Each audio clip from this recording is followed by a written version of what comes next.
नमस्कार दोस्तों, GK GS अड्डा में आप सबका स्वागत है। दोस्तों आज मैं आप लोगों के लिए जनरल साइंस के सेट 1 लेकर आया हूं, जिसमें जनरल साइंस के मोस्ट 25 इंपॉर्टेंट क्वेश्चंस है जो कि सभी एग्जाम्स के लिए इंपॉर्टेंट है।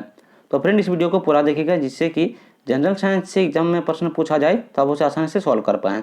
और फ्रेंड अगर आप हमारे यूट्यूब चैनल जीके जीएस अड्डा में पहली बार आए हैं तो चैनल को जल्दी सब्सक्राइब कर दें, साथ ही बेल आइकन को भी प्रेस कर ले और वीडियो अच्छा लगे तो लाइक कर दे और अपने दोस्तों के साथ शेयर करें। तो चलिए फ्रेंड अभी क्वेश्चन स्टार्ट करते हैं।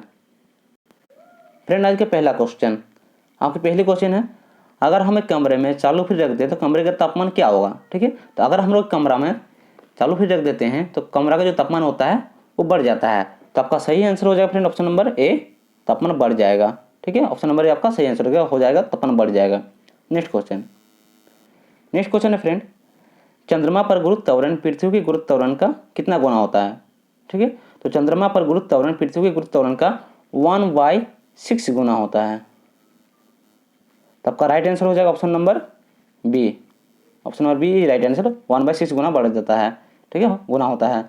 और फ्रेंड आपसे एग्जाम ये भी पूछा जा सकता है, आपको ये भी याद होना चाहिए। ठीक है फ्रेंड, कि गुरुत्व त्वरण किसे कहते हैं। ठीक है, गुरुत्व त्वरण किसे कहते हैं। तो गुरुत्व त्वरण जो है आपका वो पृथ्वी के सतह के निकट किसी पिंड के इकाई द्रव्यमान पर लगने वाला गुरुत्वाकर्षण बल पृथ्वी के गुरुत्व त्वरण कहलाता है। ठीक है फ्रेंड, और आपका और एक मोस्ट इंपॉर्टेंट क्वेश्चन बनता है यहाँ पर फ्रेंड कि पृथ्वी पर गुरुत्व त्वरण का मान कितना होता है।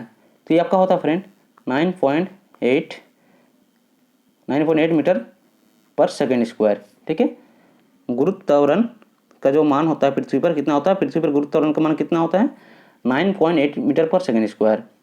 और अगर आपसे क्वेश्चन ये भी पूछ दिया जाए कि चंद्रमा के सतह पर गुरुत्व त्वरण का मान कितना होता है, ये होता है आपका 1.63 मीटर पर सेकेंड स्क्वायर।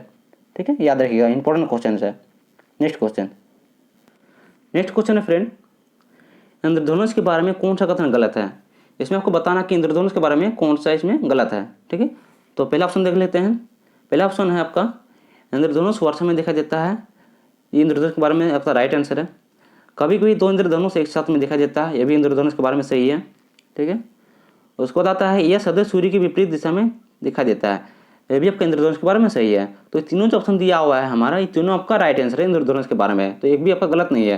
तो आपका option number D right answer हो जाएगा कि उपयुक्त में से कोई नहीं। ठीक है, नेक्स्ट क्वेश्चन है फ्रेंड, यदि कोई व्यक्ति दूर की वस्तुओं को स्पष्ट रूप से नहीं देख सकता है तो उसकी दृष्टि में कौन सा दोष होगा।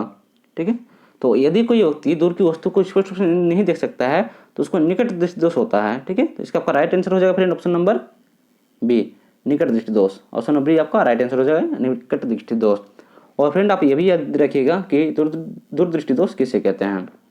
ठीक है, तो इस दोष में मनुष्य को दूर की वस्तु स्पष्ट रूप से दिखाई देती है परंतु नजदीक की वस्तु स्पष्ट रूप से दिखाई नहीं पड़ती है। इस दृष्टि दोष को दूरदृष्टि दोष कहा जाता है।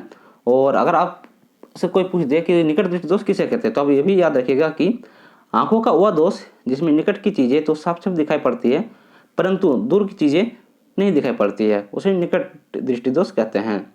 ठीक है, दोनों चीज आपको इंपॉर्टेंट है, याद रखिएगा फ्रेंड। नेक्स्ट क्वेश्चन है फ्रेंड, कमरे के कौन सा भाग आंख की रेटिना की तरह कार्य करता है। ठीक है, तो आंख की जो रेटिना की तरह कार्य करता है वो आपका फिल्म है।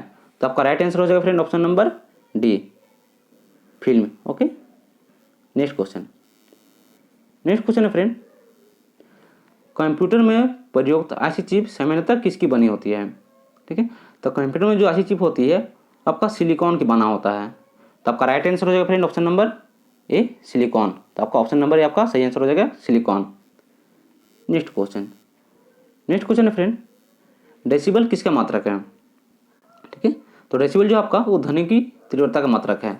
तो आपका ऑप्शन नंबर ए आपका राइट आंसर हो जाएगा, ध्वनि की तीव्रता। ऑप्शन नंबर ए, ध्वनि की तीव्रता कैसा मात्रक होता है, डेसिबल। ठीक है, और फ्रेंड अगर आपसे क्वेश्चन में भी पूछ दिया जाए कि प्रकाश का तीव्रता का ऐसा मात्रक क्या होता है, ठीक है, तो इसका आपका ऐसा मात्रक होता है फ्रेंड कैंडला। ठीक है फ्रेंड, कैंडला जो आपका ऐसा मात्रक होता है, प्रकाश की तीव्रता का ऐसा मात्रक क्या होता है, कैंडला। और आप ये भी याद रखिएगा फ्रेंड कि ध्वनि की आवृत्ति का ऐसा मात्रक होता है आपका हर्ट्ज। ओके, ध्वनि की आवृत्ति का ऐसा मात्रक क्या होता है, हर्ट्ज। और आप ये भी याद रखिएगा कि ध्वनि का तरंगदैर्घ्य का ऐसा मात्रक होता है एम्पियर या एंगस्ट्रम, मीटर या एंगस्ट्रम। मीटर या एंगस्ट्रम। ओके। और ध्वनि का तरंगदैर्घ्य को लैम्डा से निरूपित किया जाता है। यह भी आपका इंपॉर्टेंट क्वेश्चन है, याद रखिएगा। नेक्स्ट क्वेश्चन है फ्रेंड, प्रेशर कुकर में खाना जल्दी पकता है क्योंकि उसमें क्या होता है? ठीक है, तो प्रेशर कुकर में खाना पकने का कारण यह होता है कि इससे पानी का क्वथनांक बढ़ जाता है। प्रेशर कुकर में पानी का क्वथनांक बढ़ जाता है, तो इसका आपका राइट आंसर हो जाएगा फ्रेंड ऑप्शन नंबर ए। ठीक है, पानी का क्वथनांक बढ़ जाता है, तो option number D is right answer हो जाएगा। पानी का क्वथनांक बढ़ जाता है, ऑप्शन नंबर डी आपका राइट आंसर हो जाएगा, इसलिए पानी का क्वथनांक बढ़ जाता है। नेक्स्ट क्वेश्चन है फ्रेंड, तड़ित चालक बनाए जाते हैं। तड़ित चालक किससे बनाए जाते हैं? ठीक है, तो तड़ित चालक जो आपका वो तांबे से बनाए जाते हैं, तो इसका आपका राइट आंसर हो जाएगा फ्रेंड ऑप्शन नंबर सी, तांबा जो आपका राइट आंसर हो जाएगा ऑप्शन नंबर सी, तांबा। तड़ित चालक तांबा से बनाया जाता है। नेक्स्ट क्वेश्चन है फ्रेंड, सूर्य की ऊष्मा पृथ्वी पर निम्नलिखित में से किस प्रकार के संचरण माध्यम से आती है? ठीक है, तो सूर्य की जो ऊष्मा है वो पृथ्वी पर जो आती है आपका विकिरण माध्यम से आती है, तो आपका राइट आंसर हो जाएगा फ्रेंड ऑप्शन नंबर बी, विकिरण। ऑप्शन नंबर बी आपका राइट आंसर हो जाएगा, विकिरण। नेक्स्ट क्वेश्चन है फ्रेंड, एनीमोमीटर से मापी जाती है। एनीमोमीटर से क्या मापी जाती है? ठीक है फ्रेंड, तो एनीमोमीटर जो मापी जाती है आपकी वो वायु की चाल मापी जाती है, तो आपका option number B right answer हो जाएगा, वायु की चाल। वायु की चाल जो है वो आपका एनीमोमीटर से मापी जाती है। और अगर आपका एग्जाम ये भी पूछ दे कि वायु की आर्द्रता किससे मापी जाती है, तो आपको मापा जाता है हाइग्रोमीटर से, ठीक है। और आपका ये भी पूछ दे एग्जाम में कि समुद्र की गहराई किससे मापी जाती है, तो मापा जाता है आपका फेदोमीटर से, ठीक है। आप तीनों चीज़ याद रखिएगा कि वायु की आर्द्रता मापी जाती है हाइग्रोमीटर से, वायु की चाल मापी जाती है एनोमीटर से, और समुद्र की गहराई मापी जाती है फेदोमीटर से, ठीक है। तीनों चीज़ आपका इंपॉर्टेंट है। नेक्स्ट क्वेश्चन फ्रेंड, बल्ब का फ्रेंड यहाँ कहा हुआ, ठीक है, बल्ब का फिलामेंट किस धातु का बना होता है? ठीक है, तो बल्ब का जो फिलामेंट होता है आपका वो टंगस्टन का बना होता है, तो आपका राइट आंसर हो जाएगा फ्रेंड ऑप्शन नंबर ए, टंगस्टन। ठीक है, ऑप्शन नंबर ए आपका राइट आंसर हो जाएगा, टंगस्टन। और फ्रेंड आपसे एग्जाम में ये भी पूछा जा सकता है कि टंगस्टन धातु का गलनांक कितना होता है, कितना डिग्री सेंटीग्रेड होता है, तो ये आपका होता है फ्रेंड वायु जो वो होता है, ठीक है। टंगस्टन धातु का जो गलनांक होता है वो 3140 डिग्री सेंटीग्रेड होता है, ठीक है। और आप ये भी याद रखिएगा कि फिलामेंट को चमकने के लिए 2700 डिग्री सेंटीग्रेड होना चाहिए, ठीक है फ्रेंड। ये भी याद रखिएगा कि फिलामेंट को चमकने के लिए 2700 डिग्री सेंटीग्रेड होना चाहिए। नेक्स्ट क्वेश्चन है फ्रेंड, हीरे की चमक के लिए निम्नलिखित में से कौन से कारण है? ठीक है, जो हीरा जो चमकता है उसका कारण क्या है? तो उसमें आपका जो है उच्च अपवर्तनांक होता है और उच्च घनत्व होता है, ठीक है। तो आपका option number A and B right answer हो जाएगा, तो आपका ऑप्शन नंबर डी आपका राइट आंसर हो जाएगा, ए और बी, ठीक है। उच्च अपवर्तनांक और उच्च घनत्व, तो आपका ऑप्शन नंबर डी आपका राइट आंसर हो जाएगा, option number D. Okay. Next question है फ्रेंड, बैरोमीटर के पाठक का एकाकरण गिर जाना किस संभावना को प्रदर्शित करता है? ओके, यहाँ का संभावना होगा फ्रेंड, ठीक है। तो बैरोमीटर के पाठक का एकाकरण गिर जाना किस संभावना को प्रदर्शित करता है?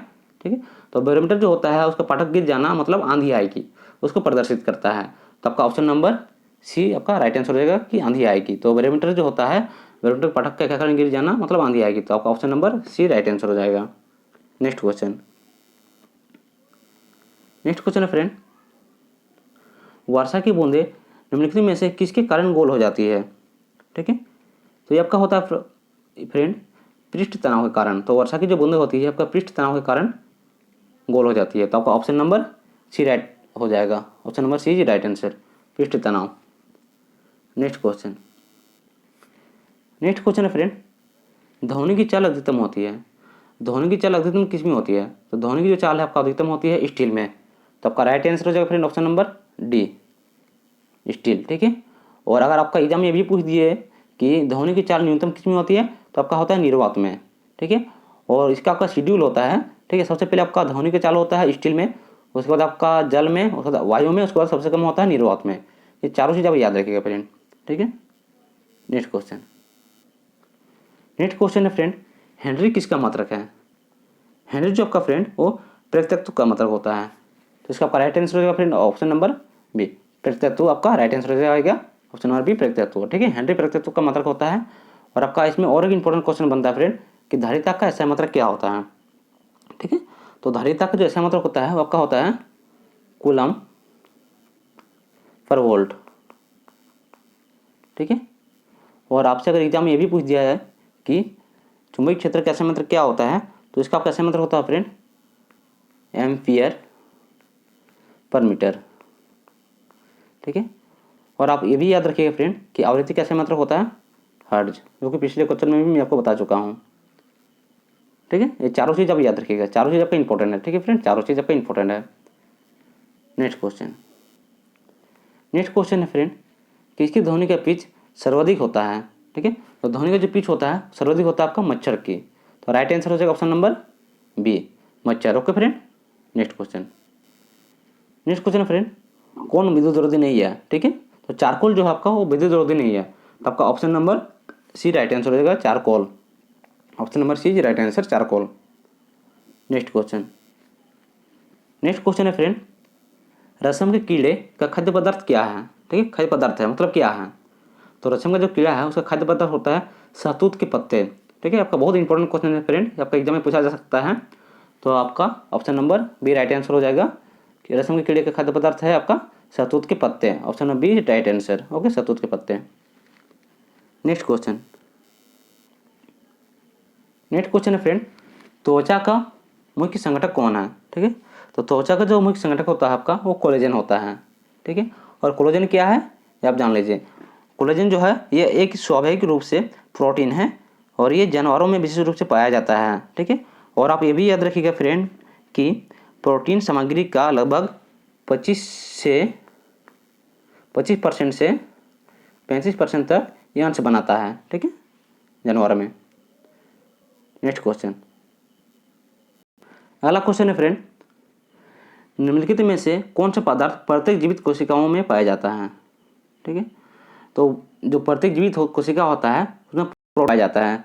तो आपका सही आंसर हो जाएगा friend option number A. Option number A is right answer, protein. ठीक है, और फ्रेंड आप ये भी याद रखिएगा कि प्रोटीन को प्रोभूविजन भी कहते हैं और प्रोटीन एक कार्बनिक पदार्थ है और इसका गठन कार्बन, हाइड्रोजन, ऑक्सीजन और नाइट्रोजन तत्वों के अणुओं से मिलकर बना होता है। और फ्रेंड आपका मोस्ट इम्पोर्टेंट क्वेश्चन बनता है कि एक स्वस्थ व्यक्ति के लिए प्रति किलोग्राम के हिसाब से, ठीक है, प्रति किलोग्राम के हिसाब से 1.2 ग्राम प्रोटीन शरीर में हो रहता है। ठीक है, ये भी याद रखिएगा कि एक स्वस्थ व्यक्ति के लिए प्रति किलोग्राम के हिसाब से 1 से लेके 1.2 ग्राम प्रोटीन शरीर में रहता है। ओके फ्रेंड, नेक्स्ट क्वेश्चन है फ्रेंड प्लर्गा रोग किस पोषक पदार्थ की लगातार कमी से होती है। ठीक है, तो प्लर्गा जो रोग है वो होता है आपका नियासिन की लगातार कमी से। ठीक है, तो इसका आपका राइट आंसर हो जाएगा option number C is right answer. ठीक है फ्रेंड, और फ्रेंड आप ये भी याद रखिएगा, ठीक है, कि साइनो जो कोबालिन है ये क्या है। साइनोकोबालामिन जो है आपका क्या है। ठीक है, ये विटामिन B12 के रूप में इसका उपयोग किया जाता है और ये हृदय के रोग को कम करता है। ठीक है, साइनोकोबालामिन जो है आपका वो विटामिन B12 के रूप में इसका प्रयोग किया जाता है और हृदय के रोग को कम करता है। ठीक है, और थायमिन क्या है मैं आपको ये भी बता देता हूँ। थायमिन जो है आपका ये विटामिन B1 का रासायनिक नाम है और थायमिन की कमी से बेरी रोग होता है। ठीक है फ्रेंड, ये भी आप याद रखिएगा। नेक्स्ट क्वेश्चन है फ्रेंड सजीव कोशिका में ग्लूकोज के एक अणु के पूर्ण ऑक्सीजन से एटीपी के कितने अणुओं का शुद्ध लाभ होता है। तो ये होता है आपका फ्रेंड 38। तो आपका राइट आंसर हो जाएगा फ्रेंड ऑप्शन नंबर बी 38 आपका राइट आंसर हो जाएगा। ठीक है, option number B 38। Next question और आज की सेशन की लास्ट क्वेश्चन फ्रेंड आँख में पुतली के व्यास को बदलने की क्षमता होती है। आँख में जो पुतली होती है उसकी व्यास को बदलने की क्षमता किस में होती है। तो ये आपका होता है फ्रेंड आयरिस में। ठीक है, तो आपका राइट आंसर हो जाएगा ऑप्शन नंबर डी आयरिस में जो है आपका आँख में जो पुतली होती है उसको बदलने की, जो आँख में जो पुतली होती है उसको व्यास को बदलने की क्षमता होती है आयरिस में। तो आपका राइट आंसर हो जाएगा फ्रेंड ऑप्शन नंबर डी। ठीक है फ्रेंड, ये थे आज के क्वेश्चन जो कि अभी कंप्लीट हो चुकी है। वीडियो कैसा लगा आप हमें कमेंट में बताइए। ठीक है फ्रेंड, और एक वीडियो को लाइक कर दें और वीडियो अगर अच्छा लगे तो आप अपने दोस्तों से शेयर करें। और अगर आपने हमारे चैनल को अभी तक सब्सक्राइब नहीं किए हैं तो चैनल को जल्दी सब्सक्राइब कर लें और बेल आइकन को प्रेस करते हैं और अपने दोस्तों से शेयर करें। Thank you friend, thank you for watching. मिलते हैं नेक्स्ट वीडियो में।